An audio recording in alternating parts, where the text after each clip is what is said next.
मेरे भाई दोस्तों বুজুর্গ আজিজ তোলাবা অত্যন্ত আনন্দের সাথে জানাইতে আসি আজ আমার পাশে যাকে দেখতে আছেন তাকে আজ দুনিয়ার অনেকেই গালিগালাজ করে যে তিনি একজন জালেম, কিন্তু মোটেও না।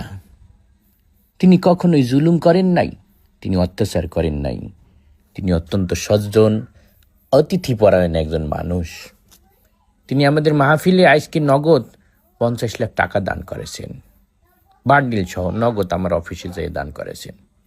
আমাদের একটা বদ অভ্যাস আছে, আমি নিজের কথাই বলি, অস্বীকার করার কোনো সুযোগ নাই। আমরা একজন মানুষকে কোট টাই পরা দেখলেই, অথবা তার মুখে দাড়ি নাই দেখলেই বইলে ফেলাই যে সে একজন গুনাহগার, সে একজন নম।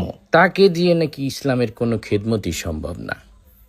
তিনি সুদখোর, তিনি আমেরিকার সাথে সম্পর্ক, এই যে হাবিজাবি আমরা বইলে থাকি, এটা কিন্তু কোনো মুসলমানের গুণ নয়। আপনি পাঞ্জাবি টুপি পরা আছেন, আপনি 5 ওয়াক্ত নামাজ পড়েন, আপনার দ্বারাও গুনাহ হতে পারে। আমি এই যে স্টেজে খাড়াইয়ে বড় বড় লম্বা লম্বা লেকচার দিতে আসি, আমিও আড়ালি আবডালি অনেক গুনাহ করতে পারি, কিন্তু আমার নেতার চেহারার দিক চাইয়ে দেখেন, তার গায়ে স্যুট কোট পরা থাকলেও, মুখে দাড়ি না থাকলেও, তার দ্বারা ইসলামের কোনো ক্ষতি হয় নাই। আমি সাক্ষ্য দিতে আসি।